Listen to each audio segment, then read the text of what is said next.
स्वागत आहे। आपण आज मस्त स्ट्रीट स्टाईल वडापाव बघणार आहोत। तर चला मग सुकी चटणी जी भेटते ना लाल तशी चटणी आणि मस्त असा कुरकुरीत खमंग असा वडापाव। तर चला मग साहित्याकडे वळूया आणि रेसिपीला सुरुवात करूया। इथे मी मीडियम साइजचे 5 बटाटे उकडून घेतलेत, उकडून सोलून। चणा डाळीचे 1 वाटी पीठ घेतलंय। आपण जे वडापावसाठी बॅटर बनवणार आहे त्यामध्ये टाकण्यासाठी ओवा घेतलाय।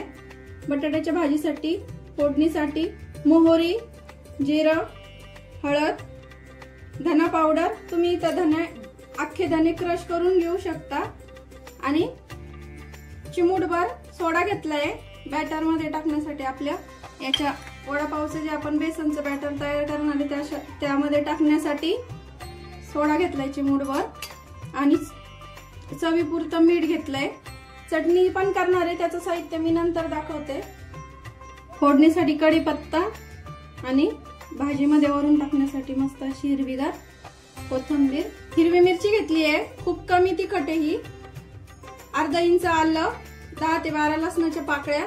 ही तिन्ही आपल्याला इंग्रेडियंट्स मिक्सर मधून फिरून घ्यायचे, असे ओबडधोबड, जास्त बारीक करायचे नाहीये बटाट्याच्या भाजीसाठी। तर मग हे करून घेते, बटाटे मॅश करून घेते आणि आपण मग बटाट्याची भाजी करून घेऊया। आता आपण कढई गरम करायला ठेवली आहे, बटाटे मॅश करून घेतले। इथं वाटण पण तयार करून घेतलं, आलं लसूण आणि हिरवी मिरचीचं। आता फोडणी देऊन घेऊया। कढईमध्ये अर्धी पळी तेल टाकून घ्यायचंय। तेल गरम झालंय, अर्धा चमचा तेल गरम झालंय, अर्धा चमचा मोहरी, 1 चमचा जिरं छान फुललं की आपल्याला इथं जे वाटण घेतलंय ते टाकून घ्यायचंय आणि कढीपत्त्याची पानं हाताने अशी तोडून घेतली मी। फोडणी आपली आता छान तयार झाली आहे। आता त्यामध्ये चवीपुरतं मीठ, पाव चमचा धना पावडर, पाव चमचा हळद, ही पण आता छान फ्राय करून घ्यायची, याच्यामध्ये परतून घ्यायची। आता गॅस बंद करते। खमंग अशी फोडणी तयार झाली आपली आता वडापावची। आता हे बटाटे आपण जे मॅश करून घेतले ते ही फोडणी याच्यामध्ये टाकून घ्यायची। वडापावची भाजी शक्यतो गरम करायची नाही, नाहीतर बटाटा पुन्हा गरम झाला की तो पातळ होतो आणि बटाटे असे मऊ मऊ होतात, अशी क्रिस्पी तयार होत नाही। त्यामुळे बटाट्याची भाजी नंतर पुन्हा गरम करायची नाही। भाजी आपण जेव्हा करतो भाजी म्हणजे कच्चीच भाजी ठेवायची आणि जी फोडणी तयार केलेली असते ती खालीच टाकायची, म्हणजे बटाटे वडे आपले छान कुरकुरीत होतात। आता यामध्ये मस्त हिरवीगार अशी कोथिंबीर टाकायची। आता मस्त हिरवी कोथिंबीर टाकून घेतली आहे। आता हे मिक्स करून घ्यायचं आहे आपल्याला छान। वडापावची भाजी आपली आता इथं छान तयार झाली आहे। आता आपण वडापावचं जे वरचं लेअर असतं त्याचं बॅटर तयार करून घेणार आहे।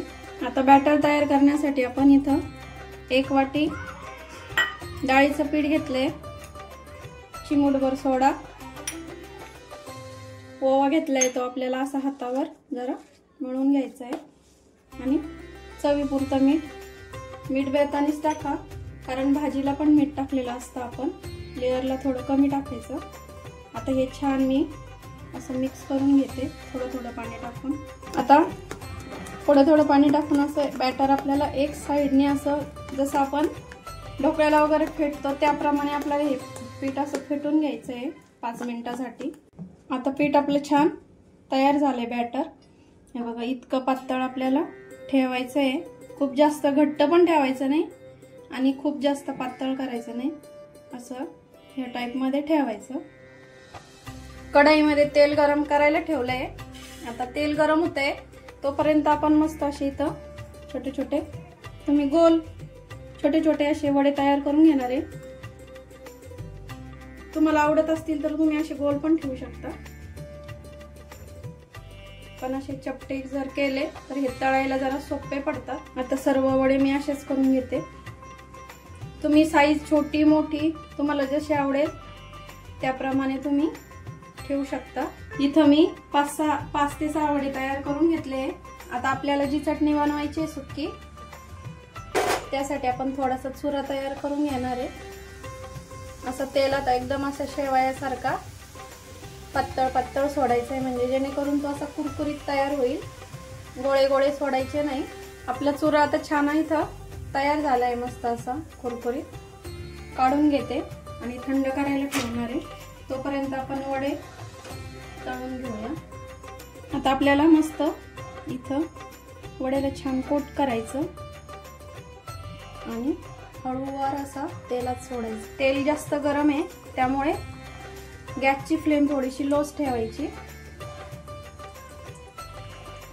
आता तुमच्या कढईत बसतील तेवढे वडे तुम्ही सोडून घ्या. पहिल्या बॅच मध्ये मी 4 वडे सोडले. आता मस्त छान ब्राऊन रंगावरती याला खरपूस असं तळून घ्यायचंय. हा साईडचा जो चुरा असतो तो काढून घ्यायचा शक्यतो लगेच, त्यामुळे तेल काळं पडतं जास्त वेळ ठेवल्यामुळं. गॅस मिडियमच ठेवायचा आहे. मिडियम गॅसवर छान तळून घ्यायचे. आता वडे आपले छान ब्राऊन रंगावरती तळून झाले. आता काढून घेणार आहे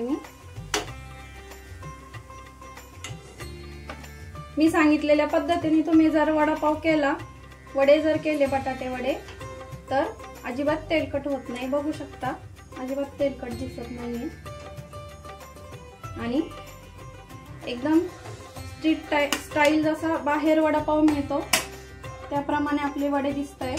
आता आपण हा जो चुरा तयार करून घेतलाय, त्यासाठी आपल्याला चटणी तयार करून घ्यायची. आता हे मी असं थोडंसं बारीक करते. आपण आता हा जो चुरा तयार करून घेतलाय तो टाकून घेते मी त्याच्यामध्ये. आता यामध्ये आमचा हा घरगुती मसाला आहे, हा 1 चमचा टाकते. मिरचीच्या चवीपुरतं इथं मीठ टाकून घेतलं. 5-7 लसणाच्या पाकळ्या आणि मूठभर पण नाहीये शेंगदाणे, एवढे शेंगदाणे टाकायचे.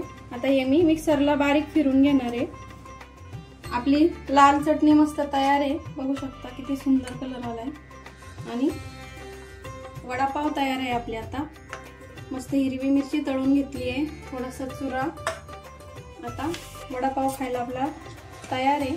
अगदी बाहेर मिळतो तसाच अगदी खमंग झालाय तो वडापाव. मस्त आपल्याला इथं पाव आपल्याला असं मधोमध असं काढून घ्यायचं. मस्त अशी भरपूर अशी चटणी टाकायची